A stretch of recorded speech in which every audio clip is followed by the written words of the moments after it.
Good morning everyone. So today we will start new chapter 4, structure of the atom. So in this chapter you will do here following topics. First देखो Dalton atomic theory and its drawbacks. Second, discovery of electron, proton, neutron. Third, Thomson model of atom. Fourth, Rutherford model of atom. Then fifth, Bohr model of atom. And then atomic number.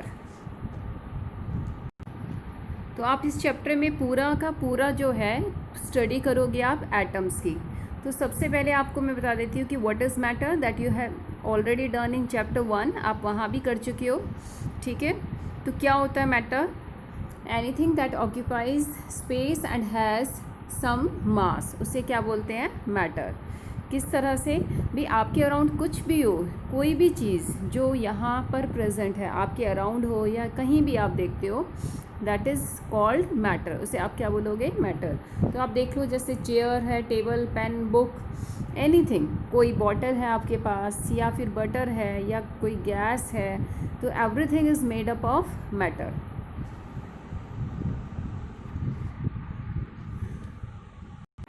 तो अब आप यहाँ देखो कि matter actually में किस चीज़ का बना होता है. It is made up of small particles called atom, जिसे आप हिंदी में क्या बोलते हैं? परमाणु. यानी हर वो चीज़, मैटर चाहे किसी भी स्टेट में हो, सॉलिड, लिक्विड, गैस, सभी किस चीज़ की बनी होती है? एटम्स की. ठीक है.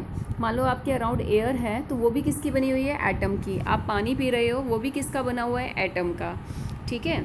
आप चपाती खा रहे हो तो वो भी किसका बना हुआ है? Atom. Even your body is made up of atom. तो अब आप यहाँ देखो, ऐसा कौन था, कौन सा साइंटिस्ट था जिसने सबसे पहले एटम के बारे में बताया था. ठीक है.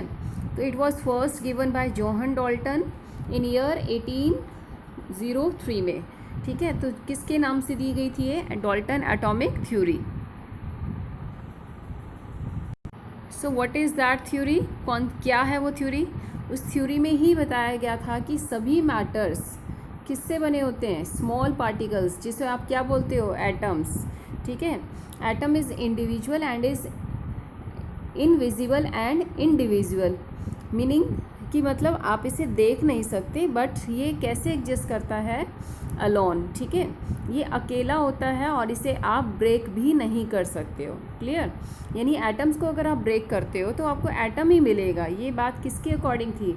Dalton's atomic theory. बट आप आगे पढ़ोगे कि एटम्स को भी हम ब्रेक कर सकते हैं. ठीक है. जो इसकी लिमिटेशन बनकर आया था. तो आप ऑलरेडी एक टॉपिक कर चुके हो, law of conservation of mass. उसमें आपने क्या पढ़ा था? Atom can neither be created nor be destroyed. ठीक है. तो यही थ्योरी भी यही बताती है कि एटम को हम ब्रेक नहीं कर सकते और ना ही उसे क्रिएट कर सकते हैं. ठीक है. So atoms of an element are alike in all respect. ठीक है. वो हर मतलब अगर आप सेम एलिमेंट के एटम्स की बात करते हो तो उनकी प्रॉपर्टीज़, उनकी केमिकल प्रॉपर्टीज़, कोई भी प्रॉपर्टी देखो वो भी क्या होगी? सेम. भाई अगर डिफरेंट एलिमेंट ले रहे हो तो एटम्स भी क्या होगा? डिफरेंट. एक टॉपिक आपने किया था लॉ ऑफ कांस्टेंट प्रोपोर्शन. तो उसके अकॉर्डिंग क्या था? Atoms of different elements combine in fixed whole number ratio to form compound. यानी अगर आप किसी भी कंपाउंड को लो, उसके एटम्स ऑलवेज क्या करते हैं? एक फिक्स रेशियो में कंबाइन करते हैं. जैसे यहाँ एक एग्जांपल लिया हुआ है कार्बन डाइऑक्साइड. इसमें कार्बन और ऑक्सीजन ऑलवेज किस रेशियो में होगी? फिक्स रेशियो में, 1:2. ठीक है. तो आपने लास्ट चैप्टर में किया भी था, what is the law of constant proportion. तो ये दोनों पॉइंट्स किसके अंदर आते हैं? Dalton atomic theory. बट बाद में इसकी लिमिटेशन आई थी कि डाल्टन के अकॉर्डिंग भी हमने बोला था कि डाल्टन कहता है कि एटम्स को आप ब्रेक नहीं कर सकते हो, एटम से एटम ही मिलेगा. ठीक है. इसने तो बोला था कि एटम कैसा होता है? इंडिविजुअल, उसे ब्रेक नहीं कर सकते. बट बाद में ये पता चल गया था कि एटम को हम डिवाइड कर सकते हैं, और वो भी किस में? Electrons, protons and neutrons. इसने बोला था डाल्टन ने कि भी अगर एलिमेंट सेम है तो उसका एटम भी सेम होगा. बट लेटर ऑन स्टडी जब हुई तो पता चला कि नहीं, सेम एलिमेंट के एटम्स भी क्या करते हैं? कई बार एक दूसरे से प्रॉपर्टी में डिफ़र करते हैं. तो यही कारण था जिसकी वजह से डाल्टन एटॉमिक थ्योरी क्या हो गई थी? फेल.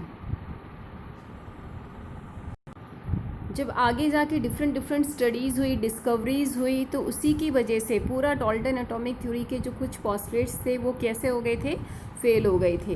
तो उन्हीं की वजह से न्यू डिस्कवरीज़ आई, जहां हमें ये पता चला कि नहीं, एटम्स को फर्दर डिवाइड कर सकते हैं, ठीक है, सब एटॉमिक पार्टिकल्स में, और उनका क्या नाम था, electrons, protons and neutrons. Clear? So read up to this. Thank you.